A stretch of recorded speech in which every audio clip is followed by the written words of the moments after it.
All right, I'm delighted to say we've got James O'Donoghue and Colin Cooper here with us. Lads, how you doing? Very good. Welcome to our humble abode. Very nice. Thanks very much. Pigs aren't bad, are they? Lovely. We're going to talk. You were particularly interested in the Rocky. I'm a big Rocky fan. Are you? No. Big figurine fan, alright though, yeah. Seriously? You should get GA players there, look. Are we getting some GA figurines? That's we found a gap in the market. Yeah. One of the things that we do sometimes is get people to talk about their positions and what it's like. So, what did you learn from him as a corner forward? Did you learn anything from him? I did. I think I probably learned more from Colin when he went outside and I was inside, because a lot of inside forwards play is kind of how you've built up a relationship with the person who's going to be feeding it to you, do you know? Because you're completely almost dependent on someone else when you're playing in the inside line, at times anyway. So it's all about how you're kind of on the same wavelength as someone else, especially if they can dictate it. It can make your life so much easier, do you know? The better they are, the easier it is for you. And, you know, you talk about making runs and doing this and doing that. Sometimes, if the outside player is so good, you don't even have to nearly move. You know, it's just one step to the side, 2 steps the other way, and you're free if the outside player is on the same wavelength as you. So I kind of learned a lot of that with Colin, really, as opposed to I never really played with you, 2 of us in the full forward line. No, I don't think we did. It was 2013. 13, yeah. I went to 11, yeah. And then I got injured the second year, so we didn't have that much time either. Yeah, it was a pity. Any forward play, I think it's chemistry. Definitely. Chemistry, you'll have it with some guys, you'll find it'll take longer to find with some other guys, and then you might have any with some people. Yeah, and you learn each other's strengths and weaknesses and things like that as well. So a lot of it's about definitely between an outside player and an inside player. It's once you catch eyes, isn't it? Yeah. It's like if you can catch eyes at any moment, you can almost tell the other fella what to do. Yeah. Do you know, like you talk about communication and saying things to each other. Literally, if one fella lifts his eyebrows at you, you know what's on. Do you know, so that you can't really buy that chemistry. Like that has to be done within 2 seconds. Yeah. Because you don't have 5 seconds to point where you want the guy to go. Yeah. And you can't talk to each other either in the big days anyway. Like, no, so you can't. And that has to be all that. That's what separates the great players and great partnerships. Sexton and Conor Murray, or I think it was Murray was talking about it just recently, about how he got into the World Cup team quite young, and there's a match where he decides to go down the blind side and he gets absolutely balled out of it by Sexton, and then after that they started looking each other in the eye to make sure how it goes, and now they just like kind of they know exactly, like in the France game to win the with the drop goal, it's like just a look and they're like okay, not on, the look back is obviously whatever their signal is, and suddenly the ball's hoofed out and it's over. It's like how long does it take to get that?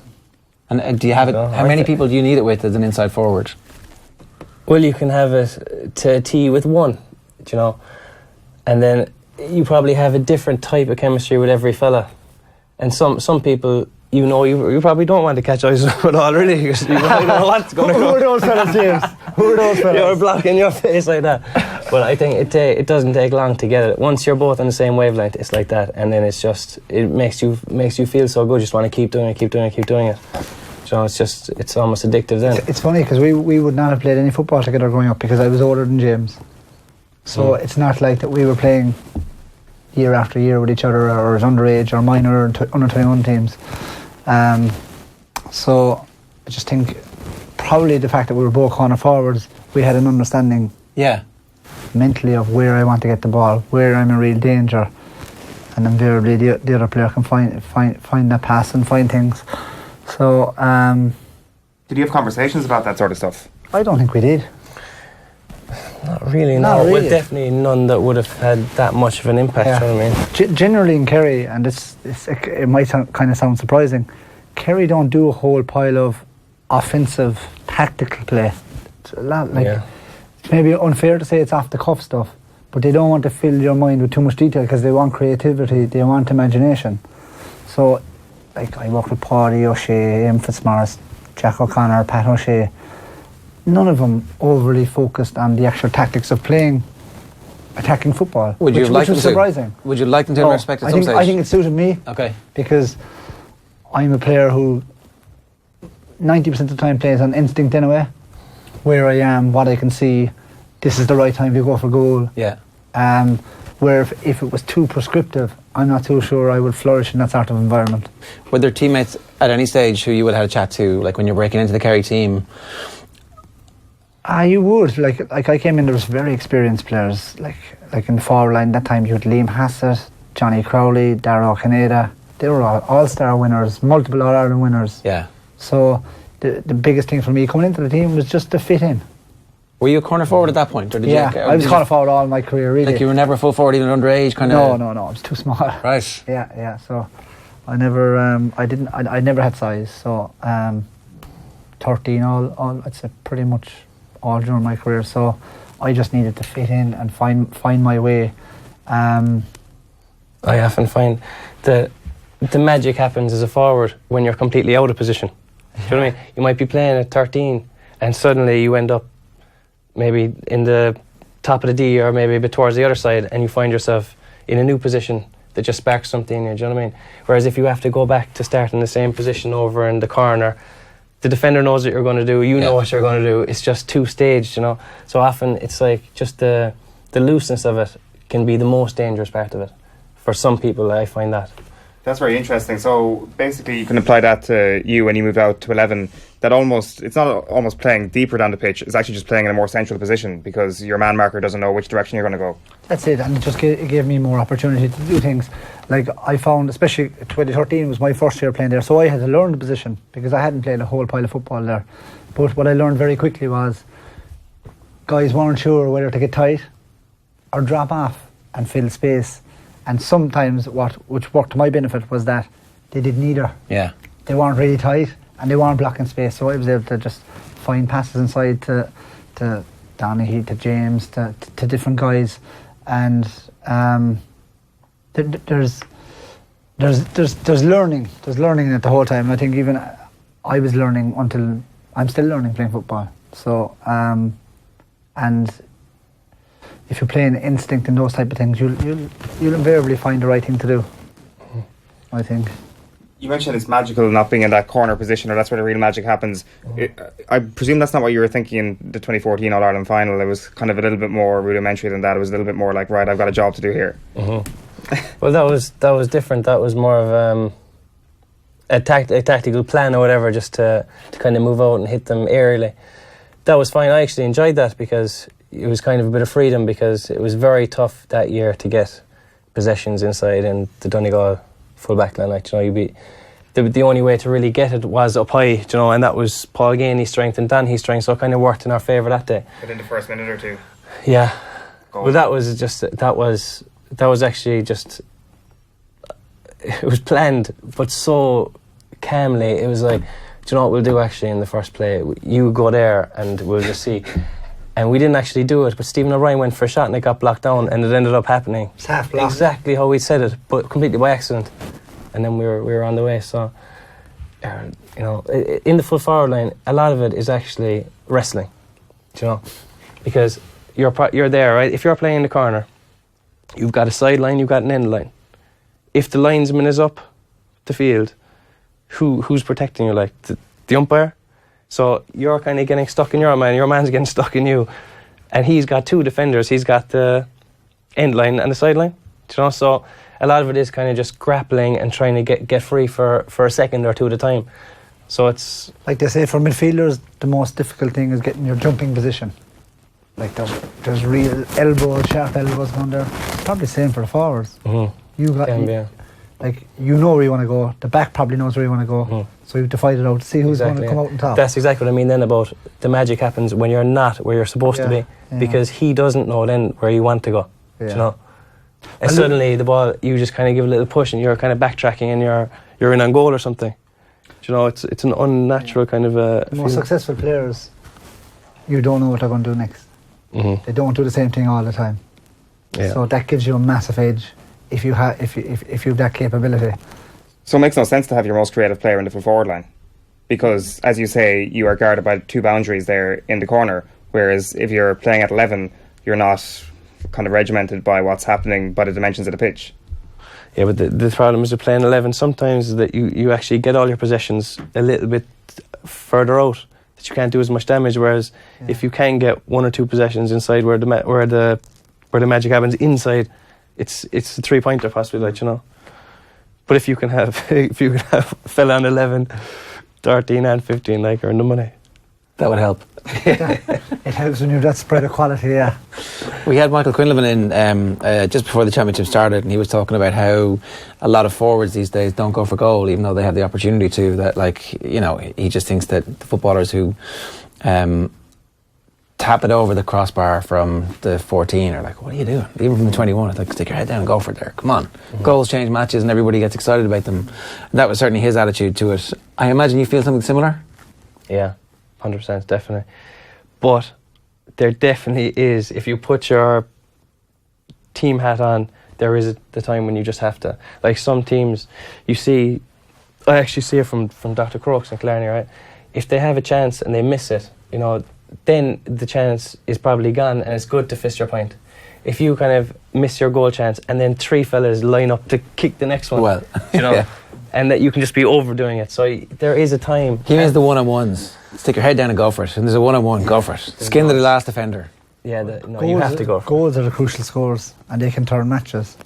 So I think certainly during my playing career, and even still playing now with Crooks, we probably overkill it sometimes, you know, but a goal is more than... A goal is more than 3 points. Yeah. It's a knockout blow. Yes. So that's exactly what he said. A goal is more than 3 points. Yeah, it is. What's your favourite goal? Of mine? Yeah. The 04 final, I think, against Mayo. Because it kills the game? It does. I think we were on top, and I think I don't know what, we were up a couple of points. We were just taking over, and that was a knockout blow for Mayo. I think they knew there was no way back from there, and we knew that we were able to kick on from here. Like, so. Just explain the goal to us, will you? What happens? Eamon Fitzmaurice was playing that day. He was centre back. He hoofed a ball in high. I wouldn't say it was the most cultured pass he ever made in his life. I'm sure I'll hear about that one. But yeah, so I just we had a tactic that day, and like again a tactic going into game. It was just to put the ball in high, because I think Dermot Garrity was there from Mayo cornerback. They weren't. We just felt that that was an area we could exploit. I think Kerry was there. I'm not even quite sure, but I just caught it and I took off. It opened up, and I was just able to bounce inside. I was able to visualise something before it happened. Yes, yeah. I said I knew going up I was going to catch it, and I just knew if I just got down quickly and landed, I knew it was going to be a second. I think it was actually Pat Kelly from Mayo who was marking at the time. I was gone. I said, this is goal chance, definitely. Worst case scenario, someone comes across and I have to put it over the bar. But it opened, and I knew exactly where I wanted to place it, maybe 2 or 3 seconds before I took the shot. That must feel pretty sweet, seeing the future. Well, knowing what you want to do, but doing it's another thing. So, but yeah, it's nice then when it comes off, because that's why you put in all the work and things. So you could have blasted that as well. Yeah, you could have put the head down to blast with the left and you just tipped it in with the right. Your man, the goalie. I always say to kids, like I ask them a question: what do most players do when they go 1-on-1 with the goalie? Smack it. Yeah. The harder you try and kick a football, the less control you have on it. It's like a golfer. If you swing mad, like there's in golf to say, when it's breezy, swing easy. Like, you know, same in football. Same thing applies. If you're controlled, like I would say, all the goals I scored for Kerry, I'd say I placed 90% of them into corners or into different areas. So it's just having a little bit of composure, isn't it? Yeah. What's your favourite goal? I don't have as much of a selection. Yes. A favourite goal, I'd say, was against Galway in 14.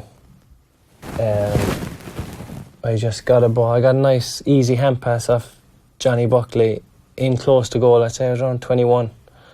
And I just turned, and the defender had just taken a step back, and I knew that if I could go around him, because he just got his position wrong. I'd say he thought I was going to hook it over the bar. So when I turned, he kind of had his hips the wrong way, so I could just go inside him, and it opened up, and I actually did blast it. It was on my right leg, so I kind of put the head down and just went for the near post. I'd say if I placed it, he would have saved it. So I just rattled it as hard as I could. It was on my weaker leg, so luckily I went when to. you're blasted and it goes in, it looks more spectacular. Of course, yeah, it's great. But Yeah. I'd rather place her though. John, you definitely is More more skill control. in it, like, yeah.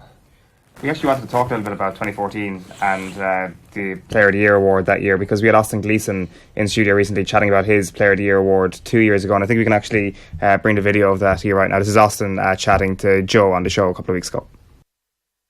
Looking back on it, I shouldn't have been doing that. The whole year just bypassed them because I was doing that, and it was a stupidity mindset out of my own thoughts, like, and I don't know why I done it. It's understandable. I suppose it was just there was so much around the awards. He shouldn't have got it. He should have got it. Different things like that. So you obviously read stuff. So people were saying you shouldn't have got it, were they? I didn't notice that. I didn't see any of that. There was a kind of, but it wasn't me kind of reading it. It was more so, again, the people on the street saying, "Oh, do you hear what this fella said? Do you hear what that fella said?" And I'm saying, I'm kind of standing there. I don't really want to know, but go on, what like. So did you hear what Pundit X said? Yeah. And they tell you on the street. Basically, Okay. Yeah, and that kind of that sows a seed in your head. You're thinking, oh, there's people out there saying. yeah, basically, and then I wanted to prove a point. Then basically, the following year that I wanted to prove a point that I believed that I was good that year. Yeah. That maybe I did deserve the awards that year or whatever. Like, but it just didn't happen. No matter what I tried, just didn't come off for me. Were you not enjoying it? Would you go that far? I wouldn't say I wasn't enjoying it. It was more so I was. What's the word? I was enjoying I was enjoying playing. I was enjoying going training. But the second one thing went wrong, I was zoned out of a game for 5 minutes, and I couldn't get back into the game because I was thinking, if I missed a catch, why did I miss that catch? I probably would have made it last year. So I was thinking back on previous instead of just looking forward. And does the pundit flash across your mind saying, "Oh, he's going to clock They're that"? going to pick that out. They're going to pick this out. Yeah, it does. Like, be fair, but. That's obviously kind of a tad different given that what happened around Gleeson having not won the All-Ireland, whereas in 2014 the reason why we wanted to bring this up was you'd won the All-Ireland and you were without question the deserving player of the year that year. I think most people would say, I don't think you had too many people coming up to you that winter saying you didn't deserve to win All-Star Footballer of the Year. That would have been some stretch. It's basically the pressure of the award. I mean, it's something that a lot of players will say it doesn't matter, it's all about the All-Ireland medals and stuff like that, but it does matter, especially when you've won it. And did you feel in the wake of being All-Star Footballer of the Year that it weighed heavily on you? It's a strange one. Thinking back, I know what he means, but I don't think so. I mean, I suppose we were reigning champions, so we had the kind of the cockiness, about it. We were like, we were trying to get to be something again, we were trying to retain it, and we had this aura. I think we were kind of in a good place at the time. Personally, I went for surgery in December that year on my shoulder, so I missed the whole National League, and I was fighting for fitness anyway, so I didn't really have a lot of the pressure of it. I was kind of trying to get back into the team, and I was kind of in a different place to maybe to Austin there, but I didn't think of it too much. But I do remember being sheltered because we had this feeling amongst the team that we were going somewhere, and we all felt on top of the world. It didn't matter what the Player of the Year award or who it went to. We all felt so good about it that I was sheltered by that, I think. I know that for some of the Kilkenny hurlers, when they were at their absolute peak, one of the motivations was that there was talk in the dressing room about who was going to be their hurler of the year at various stages, and that would drive some of the lads on. Did it ever get to that point with Kerry where you like trying to goad each other into higher individual performances for the better of the team? I never noticed it. If it did, maybe. I certainly didn't take much notice of it. I think as a Kerry footballer, the All-Ireland is the big thing. Like, yeah. Of course, it's fantastic when fellas win All-Stars and win Player of the Year, but I just felt the intense pressure of winning the All-Ireland was enough in Kerry for regardless of who was the Player of the Year or who wanted to be it. But certainly with the group of players I played with, I never even heard it spoke about. There was always a congratulations for the guys who did win it. Yeah, so there were other pressures really that would have been different. Absolutely, yeah, and it goes back to we had high enough standards playing anyway that everybody wanted to play well every day, and obviously that doesn't always happen, but I think you get a pat in the back when you win the award and things, but the team winning on All-Ireland final day and delivering was the be-all and end-all for all of us. And the player of the year as well, it's not given to your most consistent or your best player, it's just given to the fella who's hit a height maybe once or twice, do you know. And it could happen, the ball could land you in the square like that and you kick it in, you player of the year. So it literally might come down to that, like, so it's not spoken about in Kerry, as you said, really, is it? Yeah, It's just not, like. But it is a nice. But it's prestigious when you think of the players who've won it, and if you just look at the roll of honour of it. It was very prestigious when they were getting a car for it. Do they still not get a car? Not so much anymore, is it? With that, yeah. Do you ever get angry that you didn't win it? No. Like I say, it just goes back to like being the All-Ireland final and winning it was my aim every January when I was putting on my boots going out. I never went out to win an All-Star. I never, like, it was September in Croke Park that was the be-all and end-all for me, and how we get there and how I can help the team get there was key for me. And that's. Did you get better or worse at dealing with the pressure though of being the talisman of the team? Every year, I'd say I played 15 years with Kerry. Well, I probably played 14 because I was in there for 1 year, but I was in the top 3 or 4 to be footballer of the year every single year. So, like, that pressure was just there, but the pressure of landing in All-Ireland for Kerry was far greater than that. Yeah, but and did you get better at dealing with that pressure? Yeah, I think so. Yeah, I think so. Like, in my earlier years, I was rash if I wasn't brilliant in every match. I was kind of tough on myself, and I'd be asking questions why. You just can't be like that. Professional sports people can't be like that. Where I was more comfortable with maybe if I had a little bit more 7 or 8 out of 10s. Yeah. I wasn't so down on myself maybe. As I got older, I understood that. Where in my younger days, I probably just wouldn't react, and that would affect my performance because the following day I'd be going out, I'd be trying to rush things. And I think that's exactly what he's talking about. Austin Gleeson really is that kind of sense of, and he just has to go through that process of going 7 out of 10 today be grand. Yeah. Because my 7 out of 10 is actually pretty good. Yeah, exactly. Especially when, you know. And like a 7 out of 10 for me could mean 2 points per play, but I set up 2 goals or, you know. All right, wouldn't it? yeah. But when you're 20 or 21, you probably don't understand. No, you want to be man of the match, and otherwise. It's quite young, that. Plus, there's no award for the fella who's consistently 7 or 8 out of 10. Who is your most valuable player? Yeah. Do you know what I mean? That's what the All-Stars are supposed to be for. Yeah. Can I just get one last question before we wrap up? Because obviously with the Kerry game this weekend, and it kind of brings this round in a nice circle from what we were chatting about at the start. There is a lot of people in Kerry who say James Donoghue should play at number 11.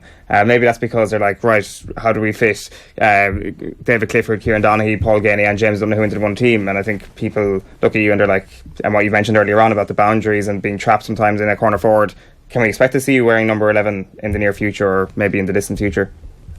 I have no idea. If I'd love to play anywhere in the forwards. And I think you always see yourself as having something to offer in every position. You know, especially only in the forwards really. But I'm only thinking about getting back, playing consistently, getting to those 7 or 8 out of 10s. That's all I want to do. I'm not thinking about any position. You would have played number 10 though for maybe Kerry on 21s. I played 10. I played wing forward. Yeah. I did. Played wing forward, yeah. I won't catch you many kickouts. But I played 10. I enjoyed it. It was a bit of freedom out there, but I like it inside as well. What do you think? You're allowed to answer that question. Of course he can play there. If you have the skills, you can play everywhere. I've seen him play with Legion there, and in moments and matches, he's come out, got on the ball, and has transformed the game. So of course he can play there. For Ian Fitzmaurice, the challenge now is Sean O'Shea's coming through, who is a natural 11. Yeah. So, based on what we've seen in the league, Kerry seems to be going down the route that he's our 11 for the year. Yeah. And if he stays fit and healthy, that's the way they're going. It would appear to me that Paul Ganey, James, their future for this year looks to be inside for me. And generally, if you've got scores like that, they're the guys that can make the difference in the big matches. So I'd expect to see him inside. I can say that now. We'll stop talking about you because you're in the room. That was brilliant, lads. Could have spent all day doing that. Thanks a million. Pleasure. Thanks very much, lads.